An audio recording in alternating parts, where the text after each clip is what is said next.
Hey everybody, this is Chelsea Schaefer. And Caitlin Gustov.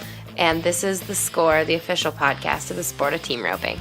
This is the Team Roping Journal's semi-weekly podcast highlighting the team roping industry's top talents and influencers through stories that inspire and connect ropers. We sit down with ropers from the professional ranks as well as industry icons and producers to delve into topics that make the team roping world tick. This is season 2. It will feature even deeper interviews, storytelling, and issue-based coverage, and we are so excited you're here. Hey everybody, welcome to The Score. Hey Caitlin. Hey Chelsea. Well guys, this is an episode I promised you all a few weeks back when Ty Blasingame won RodeoHouston and won that $50,000 that went with it. I called my husband who was out in the practice pen. He was roping the Heel-O-Matic on a Colt. And we both just laughed and smiled so big because Blaster is just one of our own, and I'm really excited that he gets to be on this podcast today.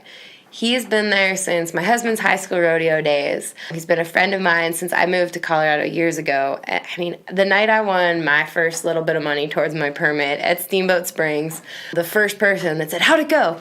And I told him how I did. He was so excited for me. He probably won't remember that, but we were walking back to the trailer in the dark. He had just roped in the mixed roping that they have there at Steamboat. And that is just something that I'll never forget. It was something probably really insignificant to him, but he was just as excited for me as I was at the time, I think, and so that was really cool. He changed a tire for me on the way down the hill in Laramie this summer, going to Rawlins to the amateur rodeo in Rawlins, and he's just kind of been there when we needed him. He's in the box almost every single time my husband nods his head at an amateur rodeo, circuit rodeo, jackpot.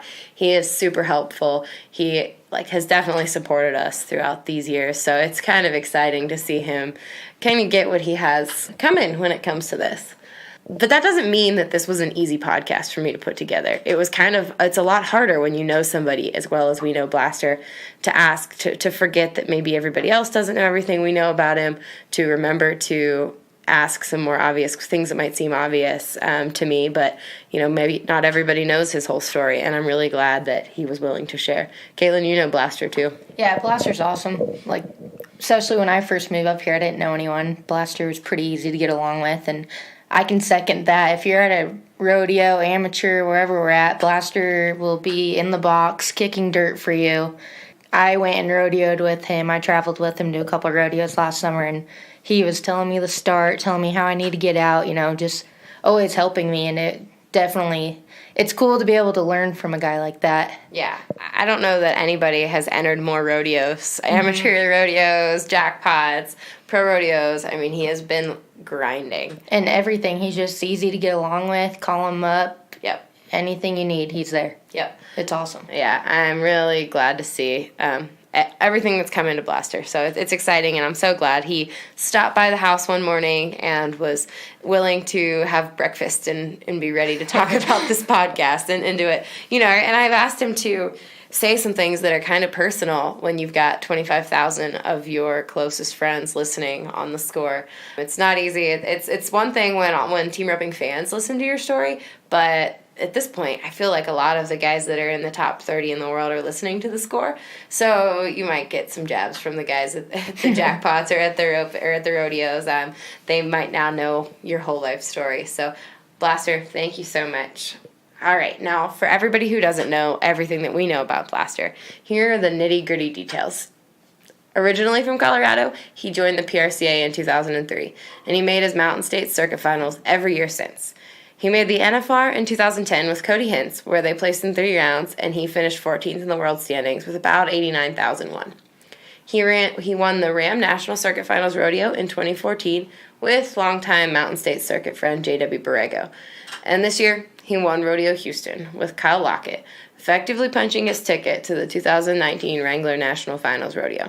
He's roping with Brandon Bates this year, and he's trying to get his partner to Vegas too. So, everybody, I hope you all enjoy this interview with the Blaster. Morning. Are you ready? Are you ready? Yeah. Lean in. Good morning. You speak so quietly, so you have to lean in and talk. All right. So, you listen to the podcast sometimes? Oh, yeah. So I listen to him a lot all night. Well, I don't know that I know as much of anybody's story that I've ever talked to as I do yours, so you have all kinds of questions. I have like a list so long of questions to ask you. Perfect. Because I feel like I know your story, but there's so much I don't know. So, so that's what this is for. So sorry about how much you're going to have to tell me about your life. You're good. It's perfect. Awesome. All right. So one of my favorite questions to ask people is, like, take me into your arena as a kid. When you were learning to rope, what was your place like at your parents' house? How was your dad and mom coaching you? Tell me about it. Mainly they roped calves. My dad roped calves and my uncle a lot. I mean, it was a woven wire arena, huge sand pit, pretty much what it was. No run back alley. And that's kind of how I grew up. I mean, I started breakawaying calves and stuff, and then we built an arena, and it was just a panel arena, no run back alley still, and we started team roping, and I got bucked off a lot of times in it. It was real hard. What kind of horses were you learning to rope? I had a pony, and he was an awesome pony. He was a little bay pony, and I rode him. And my first jackpot was at Fountain, Colorado. I was like 6 years old. I headed for Sean Leonard. I won't ever forget it. And then after that, we bought a big bay horse from a sale. He was awesome. And so I mean, I won 2 new saddles and couldn't fit in them, and I just rode an old saddle forever, and I finally got to fit in them. The first day I rode my new one, I got bucked off. I mean, it was interesting, but I mean, growing up, I didn't get a rope as much as a guy would think. It was more riding horses and taking care of cattle and stuff. And then when I got to be around 12, 13, I got serious about it, and my mom would take me and my sister everywhere to jackpots, and that's when the U.S. was big in the regional shootouts and stuff. We went quite a few places. Mm-hmm. And was your family ranching at the time? Your parents were horse trainers. What were they doing? Yeah, they were well, my dad was on and off. He'd be breaking colts, and then he'd take off driving a truck for a week. And we had cattle. I mean, we had 100 head, a couple thousand acres ran on that was my grandparents' ranch. And my mom, she carried the mail off and on. And then I started going to homeschool when I was a freshman. And then I kind of started taking care of all the cattle and stuff. But, I mean, that's what we did. I mean, a lot of it. And broke horses here and there. And then as the older I got, that kind of went out. I started rodeo, and that all kind of quit. The homeschooling decision, whose call was that? It was the worst decision ever. It was my call. Yeah. You know, I went to school, and it just got to be where we lived. Everyone was starting to come from Colorado Springs out there, and I wasn't getting along with the kids real well and stuff wasn't. And my parents, they're like, "It's your choice. You can go to homeschool if you want to," and I did it. Worst mistake ever. I'd tell everybody that was probably my worst mistake of my life is going homeschool. And because I didn't do my schoolwork right, and I worked and roped, and they begged me to play sports, and I didn't play sports all the way through high school, and it was a mistake, but part of it. Did you finish? Did you graduate? GED. Yeah, gotcha. I did that. I could have got my diploma, and I've thought about doing it, honestly, just messing around online. I mean, but I just took the GED deal and got that out of the way. Mm-hmm. So then, obviously, you didn't go college rodeo? No, I could have. I had a lot of good deals offered, and I could have just went to school, but in my mind, and I probably wish I'd have done that too, but in my mind, I was like, well, I'm going to be rodeoing anyways, and I'll stay out of less trouble if I just start going to pro rodeos and working and stuff, you know. Mm-hmm. So, did you get your permit when you were 18? Yeah. I roped with Lance Allen when I was 18 as first, and I won, I believe it was the first rodeo field my permit, Steamboat Springs, yeah. Steamboat? Mm-hmm. Gotcha. And so what year was that you filled your permit? 2003. 2003, okay. So, between 2003 and 2010, what was going on? It was I don't know, I always did. I made circuit finals every year since I had my permit. Till now. I didn't have real good horses. I didn't know. I mean, I won quite a bit. I won a little bit, but I wasn't ready to go rodeo, and I should have stayed home a little longer. What does not being ready to go rodeo mean to you now? You better have some horses and be competitive and know how to win around tough competition. And I really didn't. I mean, I could be fast every now and then, but I couldn't put enough runs together. And I had some pretty good partners, and I mean, I wish I would have circuit rodeoed and for a little longer, and I honestly wish I wouldn't have bought my card right away and would have waited until I could have won Rookie of the Year and just kept on my permit for a little while. And then as it went on, I got better horses. And 2006, I started getting into some good rodeos and stuff. 2007, I started being in the top 40.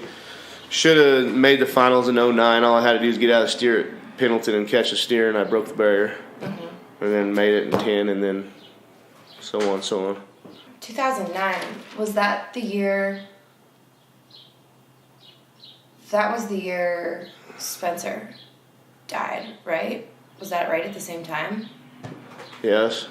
Yeah, he died in 2009, yeah. Yeah, was it? It was fall in November, I believe, in 2009. Gotcha. Yeah, it was during circuit finals. And then Cody Buffalo died the year after you made the finals, right? Yes, yeah. So we're talking about Spencer Miller and Cody Buffalo, and those were two really close friends of yours. Really close. Spencer and I, we went to school together. I guess so you could say Cody and I did. We high school rodeo together since I was a kid. They were really good friends. Spencer and I spend unreal amount of time together, and him and I, we roped together all the time. And then in 2010, I mean, I was dedicated to make the finals for Spencer, and I wore his initials at the finals every night. And a lot of people didn't know him. A lot of people, but if you did know him one time, as you know, I mean, he was remarkable. And then that next year, summer, I was in Sheridan when Cody Buffalo passed away, and kind of knew that one was coming because of the cancer, you know. And that was, but I mean, it was rough. I mean, and he was a good kid. I mean, I lost several good friends over the last 10 years. I mean, it's the last 9 years. Yeah. Well, moving to the last 9 years since you made the finals. So you didn't have the best finals when you went in 2010. Did that change anything? If you had an amazing finals and just, I mean, what would it have changed? Oh, I think it would have changed a lot. I mean, as horsepower, money-wise, you know, and I had big hopes of making money because, I mean, obviously I thought it was going to be my setup, and I was prepared. And until you get there in the big wall, the big yellow wall, it's like the green monster in baseball. I mean, it's unreal once you're there. And I always said I'll make it back. I know what it is. I'll make it back. It's going to be deadly. I mean, I know what to do now. And I had I knew I'd make the finals the next year. I was like, once I got that first time out of my belt, you know, and we killed them. We was kicking their butts all winter. And then after Houston, I don't think I won a check until maybe Vernal, Utah. I mean, I was in the top 15 the whole time, and then all of a sudden it just dropped. Horses dropped. My head horses. That's when my old run went crippled for good. I mean, he was toast until this last year. And that was just, it could have changed my life. It could have changed my career. And that's what I'm hoping this happened to me lately does. Now, horses. You've had to sell good horses when times have been tough. I know I talked to Caesar about that in an earlier episode. Like, when there are lots of guys that, like, you know, Trevor keeps sick and forever and Banker, you know. And I've sold a lot of good ones. I sold myself a foot at times, and then somehow I'd get one again, and then I'd sell him. I sold one last year that was a nice horse. Sold him to Brock Hansen. He was a winner, and I was winning like crazy on him. I won so much jackpot on him, just local and stuff, and I had to sell him. And then what's disgusting about that is then the money's gone, and then you gotta figure out how to get the money to buy another one, you know. And I don't know, it's a blessing that guys have to be able to keep the good ones. Yeah. And then some people just don't have that opportunity too. Yeah, I mean, I feel like that. I mean, obviously, it affects every part of your roping when you have to do that. And it affects. Yeah, I mean, it affects everything. It affects you, your partners. And I mean, it don't matter how good you rope. If you don't have a horse that you can win day in and day out, different setups, it's going to be hard to get the good partners you want to, you know. And I mean, I've always been lucky to keep good partners just because whether I was circuit rodeoing or rodeoing, just because, in my opinion, headers are hard to come by. And if you got some talent and have a chance to win, you're going to get a decent partner when you're heading. There have been people that have helped you out with horses over the years, though, too. I remember you've ridden some of Ohato's horses, like at Cheyenne, obviously. Shane Ohato's horses fit the Cheyenne setup. Yeah, I rode his horses at BFI. I don't know that I really rode it. I never rode his horses at Cheyenne. No, not at Cheyenne, just at BFI. And then I rode a couple of Rick Monteras. That's what I was thinking, yeah. And then, I've had people here and there, help me with horses, and I'm very thankful for it. And when it comes down to it, unless they're your own and you get a feel for them every day, it's hard. Yeah. And I've rode some awesome horses of people's, and it's just hard unless they're your own. And I haven't had the opportunity where somebody says, "Oh, here, take a horse for 6 months and get it done," So, I've had a lot of help in a lot of ways, though. Yeah, and your brother-in-law Gary's family raises horses, correct? Yeah, well... Or do you guys raise horses? We raised horses, and then Gary would ride them a lot, and then when we kind of quit raising them, and if we did, we'd sell them when they were young, and have a chance to go through with them. When I say, Gary's made me some horses, and helped me out, a couple horses, and then JW McQuistion, him and I had a lot of horse deals and some good ones that come out of there. But again, we'd kind of sell them, Yeah. But Gary, he's had some nice horses that I've got to ride. Where does the black fit into the picture? Where did he come along? Well, we raised him. Your parents? Yes, my parents raised him. Skip Barbell. That was his name. Okay. And Gary rode him. I think my dad started him. If I remember right. He's 19. It was a while back. Yeah. Gary, and then Gary rode him, and then he ended up owning him. And then we had him again. I think my parents had him again. And then Gary roping on him, ranching on him, caballing on him, riding him in the feedlot and stuff. And was he a particularly good ranch horse? No. Okay. He might have been back then. I don't remember, but right now you can't even gather the roping steers on him without spinning circles. And I wasn't doing like at Houston on the video. I wasn't doing a spin for fun. I couldn't get out of the arena hardly. Cody Hintz led me out of the arena on that horse one time. It was, but anyways, back. No. But he's famous for that. Yeah. But he roped on him a bunch outside, and then I rode a Flaxman tail horse at the finals, and I had him that year, and Gary had him in like 08 maybe, I don't know, and we traded the black horse back to Gary for that horse, and then in 2012 I started roping with Rich Skelton. 12, and I bought him, and I bought him back then just for Pendleton, trying to make the finals. I bought him just for Pendleton because the horse ain't gonna fall down. No way. And so I've had him since then. Well, and then I sold him. You've kind of had him. Sold him for a couple years, and then bought him back. Did he pay for a truck or anything when you sold him? Is that when you went to driving truck, or did you just sell him for? No, he paid for several things. To get me out of a bind. It's kind of like we're talking about selling your horses, Yeah. It was it wasn't smart at all. Because he was older. He was 15, I think, when I sold him, but that was his prime. And I just won the Dodge Circuit Finals on him. And then I rode him the rest of that year after the Dodge Circuit Finals, and then sold him.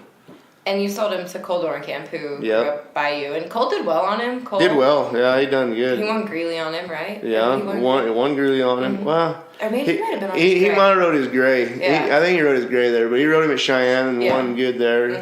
He done good there. And I'd mount out. I'd ride him every now and then. Cole let me back on him. He's funny, though. Doesn't he ring his tail and do the... Yeah, he swishes his tail, and I've caught it before, and that's why sometimes people look at me funny. I got it tied down half the time. Do you tie it down between his legs or over to the side? Between his legs. Yeah, and then I didn't tie it down at Houston.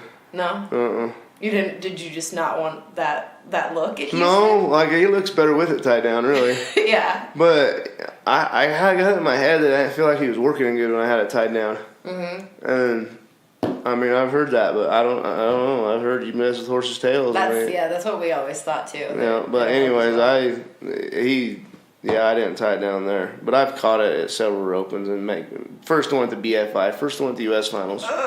I've done it, so. Guys, this episode is brought to you by U.S. Rider. Caitlin, how does my husband handle it when I run a truck out of fuel? Not very well. Not very well. And when I do run our truck out of fuel on I-25, I remind him, and it's no big deal, we have U.S. Rider.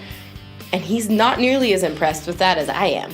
But either way, U.S. Rider does come and save us on the side of the highway. My husband has run out of fuel. You've heard that commercial before. He's done it. But there are a lot of wives out there who may run out of fuel, may blow a tire. There's a lot of guys out there that may run out of fuel, may blow a tire, may have any level of accident that you might think of. And U.S. Rider is so handy. It is the roadside assistance program of the equine industry. They have been our sponsor since the beginning of the Score podcast, and we so appreciate them. And because of that, you've got a new promo code for 2019 so that you can get 2 free months of U.S. Rider service if you mention promo code TRJ19. That is promo code TRJ19. All you've got to do is go to usrider.org. When you sign up, you log in to join or renew. You enter in TRJ19. That's your promo code. You get 2 free months of towing, repairs, battery assistance, anything you need, flat tires, lockout service, fuel, oil, or water delivery. And you get enrolled in the Winner's Circle Advantage benefits and discounts. With that code, TRJ19, you get 2 free months of it. usrider.org.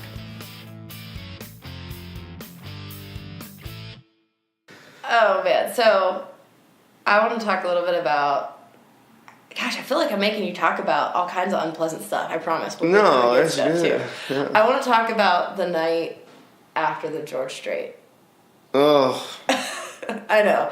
I remember. Honestly, the night after the George Strait.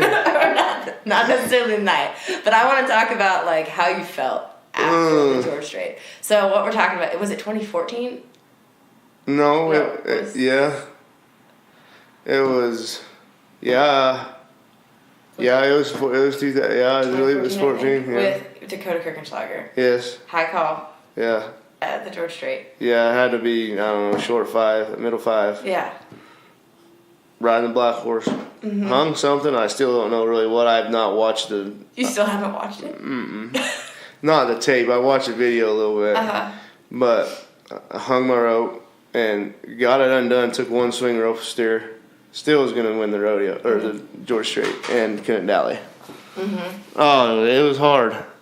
And that would have been, like, I remember we were sitting at Spicer's, like, somebody was videoing it at the time and sending us updates, and everybody's heart broke at Spicer's for you at the time. And, like, for you and Dakota, like, particularly. Oh, yeah, both of us. It's life-changing money for anybody, but for you two. Oh, it would have been unreal. Yeah. That would have been unreal. I mean, that roping is prestigious. It's awesome. But, yeah, I mean, what do you do? I mean, I didn't even want to get mad. Want to cry.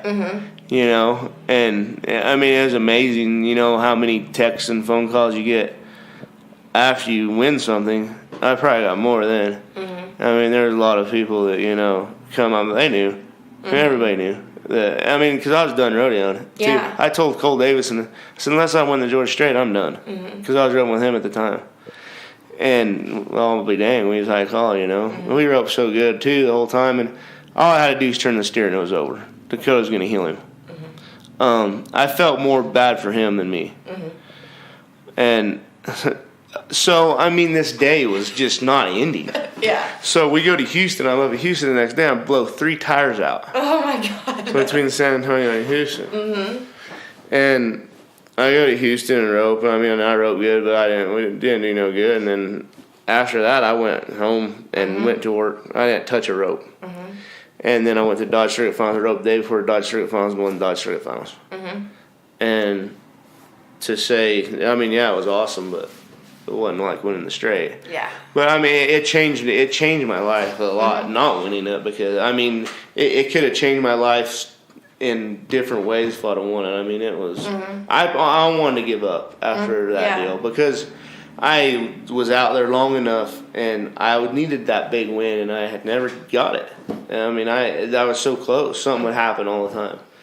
And then, last week. Yeah, from last week. Mm-hmm.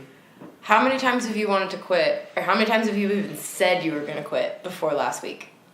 Oh, several. Yeah. I mean, everybody knows it. I mean, I've said I'm going to quit, and I just get down. I've had way too much heart when I should have quit maybe for a while, and I never would give in. I never did want to quit. Well, it's been getting to the time where I was sick of it, over it, the horses, and I love the rope. I love the rodeo. It's hard to watch the NFR every year, and I mean, I wanted to quit, and up until the Houston deal, I mean, I was just ready to stay around the circuit rodeo and stuff, you know. And I had a great winter, and it was before Houston I had a good winter, but it just gets hard through the whole year with horses. Yeah. It's the biggest thing, horses. Do you have 50,000 at Houston? What's the horse game plan? I mean, is the black going to the NFR? No. No? He might be there. I sure ain't gonna be able to ride him in the Grand Entry. But no, I mean, it just depends. Who knows between now and then? I've been hunting horses like crazy. Yeah. My goal is to honestly I'm going to rodeo, like from Reno on, I'm going to rodeo hard until for sure after Cheyenne. But my goal is to set myself up for the finals and next year a little bit with horses. Because then you have a great finals, and then you can go next year and be prepared, you know. And I've been looking for horses. I got a couple old horses that will be dynamite at the NFR if that's what it comes to. Because I'm just thinking, like, $50,000 seems like so much money. No. But it's not going to touch, like, I mean, you can't go to Drigger's house and buy a horse for $50,000. No. You know, like, how do you, I mean, maybe, but not. No, no, it ain't. When that $50,000 hits your account, it ain't gonna last very long. There's no way. Part of it, but I'm more of a kind of guy that I'm gonna be off the beaten path looking for horses. I'm gonna buy horses that haven't been run through 2 or 3 people at rodeo. I mean, they're probably gonna be more like $15,000-$20,000 horses, and I'm gonna have to ride them for a little while, you know. I've just been looking in odd places and been trying. I'll try anything. And I learned that lesson a long time ago, because I bought horses that cost quite a bit, and then there was one standing next to him that cost half as much. It would probably ended up being better. And I mean, the most expensive horse I ever bought was $15,000. So I don't know that. I mean, that ain't good. I mean, there's not a lot of guys that can say that are rodeoing making the finals, like Begay perhaps. Yeah. But other than you know, and I mean, there's times that I've wanted to buy him, I just can't. Couldn't. Yeah. So, and I don't know.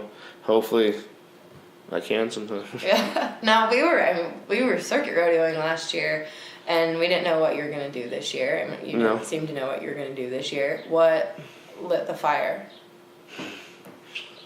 I mean, there's a lot of things that changed in my life, and I mean, I got a fire lit into me last fall, and I beat Pendleton. Yeah, and I just went out there randomly. And I just Borrego, who's one of your... Yeah. Yeah, and I mean, we just rode. Me and him rode for a long time. We just said, heck, let's go to Pendleton. And I just took off and went to Pendleton. And we did good. And I had a fire built in me. And I've been living in Casper, Wyoming, roping and I get a rope with Johnson's all the time. Oh, you do? That's great. Yeah, it's great. Kellen's gone to college, so it really works out because everybody heals. Justin Johnson is... He's riding horses all the time, training horses, and I mean I get a rope every day, and I've learned a lot. So it's good, and I get that fire once in a while. I've had it, but this fall I just wanted to make the final so bad again, and then again I almost was going to give up, and then it was just a blessing, Houston, you know. Yeah. Now, are you getting smarter? Have you learned to use your head more? more? Yeah, I have. Once in a while it'll disappear, but just once in a while. But I've gotten a lot smarter, I think. You know, it's like people like at Houston, like, well, was you nervous on the last, you know, I had so fun. I'm like, no, because I done messed them situations up enough. What was I going to do, mess up again? I mean, yeah, that's a way to think of it. I mean, I was going to ride my horse and across the line and rope, and that steer come into me. It was perfect. And then Kyle heeled him unbelievable. But I mean, I didn't reach a whole lot at Houston. I mean, I've been learning. I ride my horses, I can be twice as fast. And if I ride my horses and throw a coil and a half, 2 coils, let alone 3 coil, everything's going to happen faster. Healers are healing faster now. It used to be header get on fast, healers 1, 2, 3, you know, heal them, and that was the thing. And now it's so fast, both ends. You just got to figure out the snappiest way. And for me to ride my horse across the line and have snappier head loops, a lot faster. Now, they used to tell me that, like, when you'd ride into the box and the announcer would be like, this is the blaster, he can throw faster than anybody else. And, you know, boy, do you hear it still anymore? does it. No, yeah. Do you hear it? And does it ever psych you out? Because I used to hear the guys say, oh no, they've said it, they're gonna jinx him. No, it don't bother me. I used to hear everything a little bit, you know, and I can still hear boy a little bit, because I mean, but when I'm back in the corner, it's over. I mean, I'm focused, and it took me a long time to get that way. Like when I was younger, I messed a lot of short rounds up at rodeos because I just wasn't focused.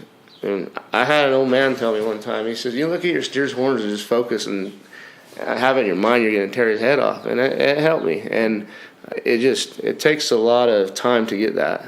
And I mean, nowadays kids are unconscious. It comes easy for them.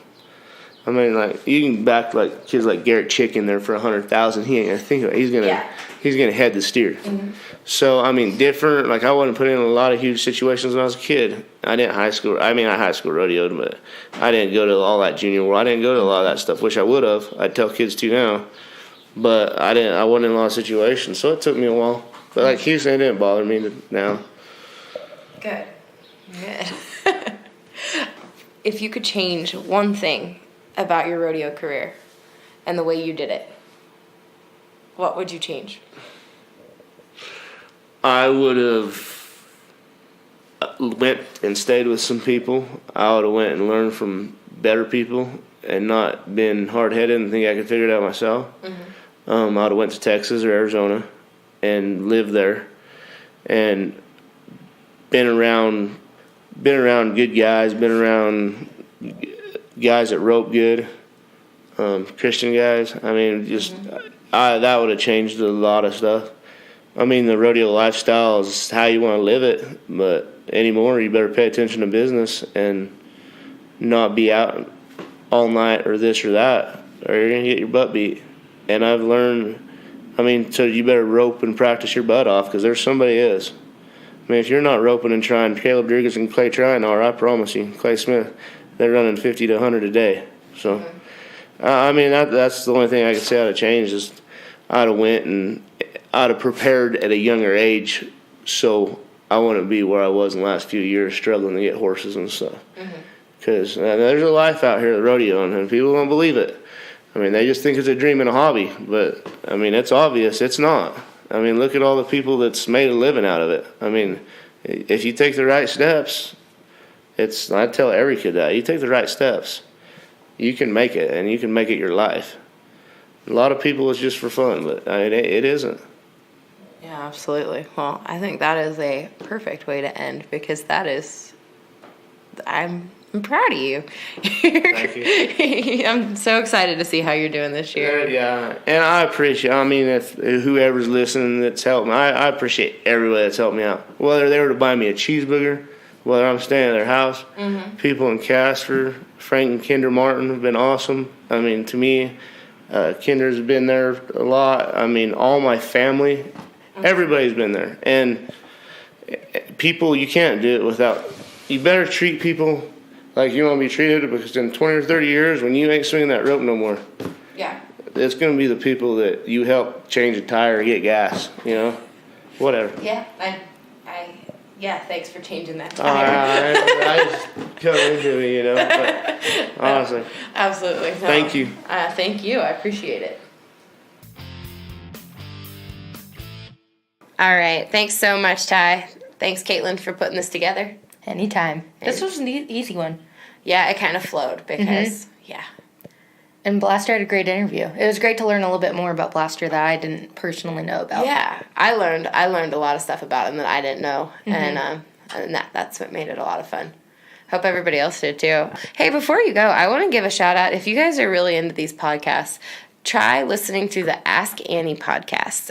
It's within our network, the Equine Network. Annie, she works a couple cubicles over from Caitlin, and she is starting a podcast, and it's so cool. It's kind of a look into a lot of the product side of the horse industry. So different grooming supplies, supplements, services, all kinds of things. It's very informational. Annie's personality is bubblier and happier than me because she is just really good at her job. So I think you guys will really enjoy getting to know Annie. So check out Ask Annie podcast. Oh, and before you go, everybody, remember, leave us a review. Caitlin, what do reviews do when people leave us a review? They help other people find us. Yes, and we want other people to find us. And we read them. I do. Every day. I see if there's a new one. I do.